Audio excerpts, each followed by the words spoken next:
Hello! This week's news show was recorded just after CES, the Consumer Electronics Show, had finished in Las Vegas. The big trend this year was to add a conversational artificial intelligence assistant to everything and anything, and the car manufacturers in attendance certainly didn't hold back. While it's fun to imagine, say, a Renault Twingo from the 1920s on mud tyres in the middle of the Grand Canyon, what's going on when the image is rendering, or indeed during any other ChatGPT processing? Andrew's going to tell us. I mean, there'll be the bit of this that's real, the mid and the large size vans. I think everything else is probably an extrapolation from that, which, by the way, is the right thing for CES. Yes. To be honest, if you're a car company and you're going to CES, this is the kind of thing you take to CES. You don't take, let's have more infotainment screens. And you don't do what Volkswagen did. Yep. The Volkswagen announced that they are going to add ChatGPT voice assistant to their operating system, and they claim that it is more than a gimmick. So this has been demonstrated at CES. They allow people to sit in there and try and use the system. They have their own system's name on the top of it, but what's running it underneath is the ChatGPT OpenAI built system that is supposedly artificial intelligence, but is actually just a large language model that is regurgitating whatever's in it. Mm-hmm. I thought they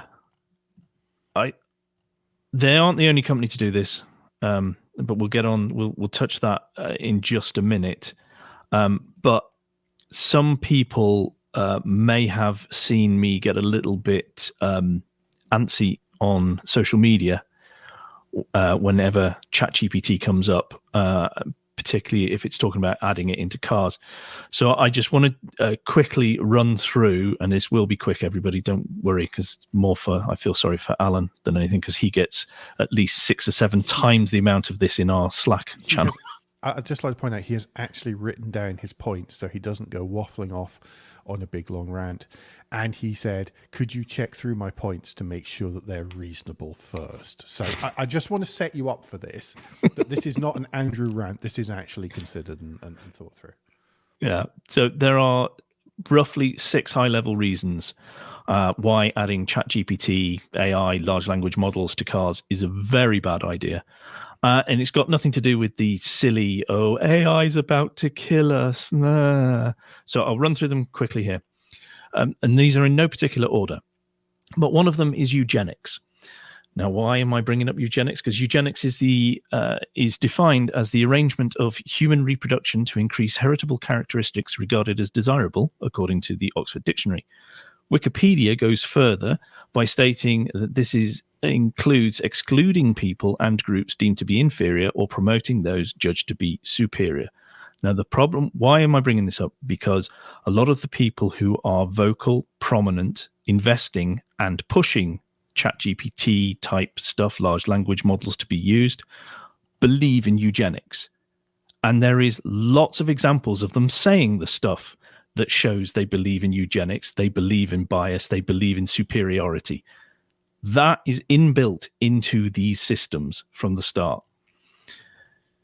It's all wrapped up in this term called long-termism as well, which is, I'm not going to go into because that's a whole host of other things, but that is really, really ungood for us mere mortals, especially for women and especially for people of color. So that's high level number one. Second, there's the legal issues. Currently, there are several high-profile legal cases regarding how large language models, or LLMs, have had the data they're trained on acquired. This brings out the very real risk that those using ChatGPT, especially those looking to profit from its use, hello car companies, will also be sued. Then we can go on to environmental impact. This is one that really gets me generally, by the way. I was so glad when I was scrolling through these. I was looking through this yesterday. I was so pleased that you'd included this, because I thought if he hasn't included the environmental impact, I'm going to have to go, can we add that in? Just honestly, for every silly picture that you make, it's just the back end. On you go, because you've scripted this and I haven't.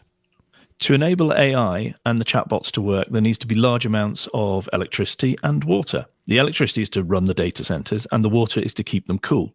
Not many people know that that's what is needed, that they need to be kept cool as well. It's not just a little fan in the back of your PC. Ruddy great computers are working on your need to make a picture of a collie dog look more Scottish, okay? Yes. Stop. Sorry. So there's estimations that for ChatGPT 3, it used 3.5 million litres of water to train. And that's only if it happened in one of the efficient US data centers. If it was in Asia, then the estimate is 5 million litres. Roughly for every 20 questions that the system is asked, it requires 500 millilitres of water to cool it. So that's one of your single-use water bottles that you buy in the shop. To train ChatGPT, it is estimated it took 1,287 megawatts, which resulted in CO2 emissions in excess of 550 tons. It was megawatt hours, just before anybody goes, how could that possibly be the case? It's megawatt hours. Sorry, megawatt hours, yes. Yeah, so that's 1,287 hours of a generator running at 1 megawatt. However that's powered. Yeah. That's quite a lot.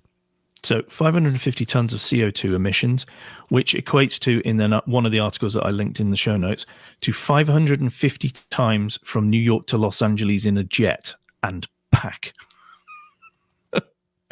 So that makes the cars look positively environmentally friendly in comparison. Yeah. We then move on to worker exploitation. Now, LLMs require a lot of they're called hidden workers, who are asked because they're employed in the loosest sense. They're asked to label, categorize, and assign images and language correctly. This job is done mainly by those in developing countries in gig economy type jobs. The workers are paid per task. So you label something, that's your task, and they get pennies per label.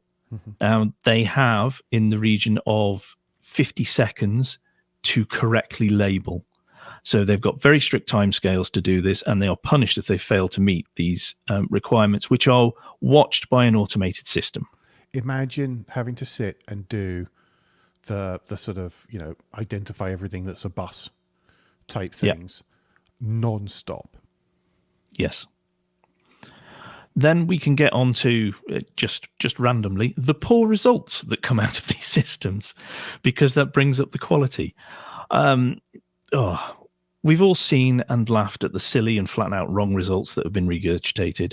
And there's the old adage of garbage in, garbage out, which is unfortunately here underplaying the situation. The results, because of the models themselves, are full of bias, discrimination, inaccuracy, and actual danger. There is a grocery store in New Zealand that produced a recipe book that it thought would be helpful for people who were struggling financially. Some of the ingredients are actually poisonous. So they had to withdraw that and get everybody to delete it.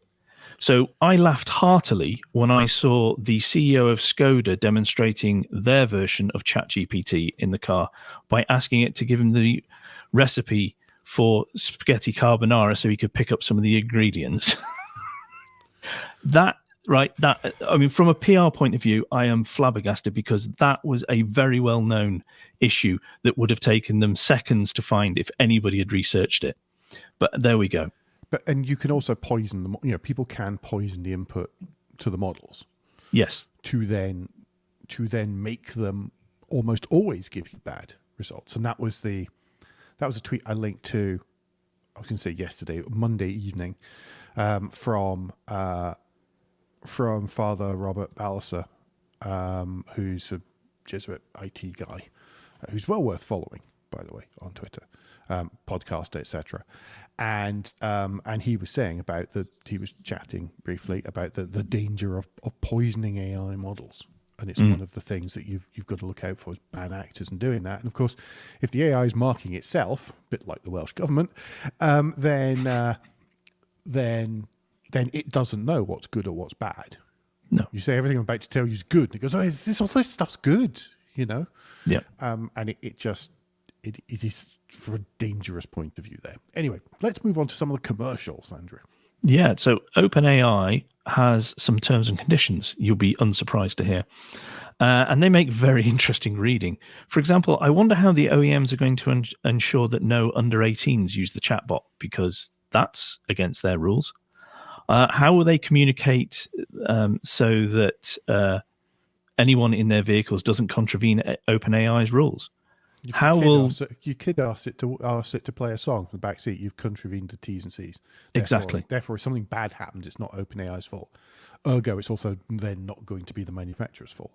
Yep. And how are they going to communicate? The car manufacturer is going to communicate that every single interaction with the system is taken, it's recorded, and used to populate and improve OpenAI's offerings. Which goes back to some of the thing that you said earlier on about data centers and where everything is being computed. Yep. And, some of the data regulations around the globe, around where stuff is meant to be stored if you're a resident of such and such a country. Yeah. If these systems are so good, why has the NHS banned its use with any sensitive information? Yeah. That's a question everybody needs to consider. So in conclusion, I think any one of those points outlined, those high-level points of the 6, should make one pause before using such a system.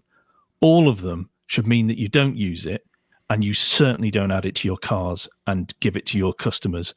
There's going to be a lot of links in the show notes for pieces for you to delve further into and the points raised, so you can read further around it if that's of interest. What I truly hope is any motoring journalist listening will now begin to ask some very hard questions of the car industry. Mm-hmm. You're armed with information now you probably weren't before, and you've got the knowledge, so start pushing back, because this is beyond daft. You all know, hopefully, if you're a regular listener or anything, then I am the first to join the queue and accuse Andrew of being a tinfoil-hatted paranoid. He's right. Okay, I can't disagree with any of that. I went into that thinking, I hope he's covered this point, and this point, expecting to add to it. Okay, so yeah, those I don't want to classify that as an Andrew rant, because it really isn't an Andrew rant. It's stuff you should know that I don't think anywhere makes particularly clear in one place. And I know we're a motoring podcast, but that's really all about stuff in general. That's really about IT and the way that some of the IT and tech is going in general. Do be aware, everything went from NFTs magically into AI, and it went from and it went to NFTs after all of the self-driving car stuff, which seems to have pretty much died off. Be aware, right at the minute, GPT is the next big thing. It is at the peak of the hype cycle. And it's just be very aware of it, and aware that it's out there and where it's being used. If you want shows of it, people not implementing it right and all sorts of stuff, there is that really good story that's on Business Insider about the Chevy dealer and yes. The Chevy dealer chatbot essentially agreeing to sell a car for $1 because, and the guy who did it didn't hold them to it, of course, but because he discovered that this was a backdoor, and he trained it to agree to anything he said, no matter how ridiculous it was, including the words at the end, "No takesy backsies." Oh, this is a legally binding deal. No takesy backsies. Okay? Which he was doing for his own amusement and to see if it would actually agree to it so that he could then warn them. But do be aware of these things. Anyway, let's move on, because this is a very long show this week. Yeah. And we're almost done. But that was really important, I feel. I hope you found that interesting. And despite not being strictly car-related content, maybe have a little more awareness about the background to the current AI push and what's making it possible. The full show, of course, can be found at motoringpodcast.com and on all good podcast players.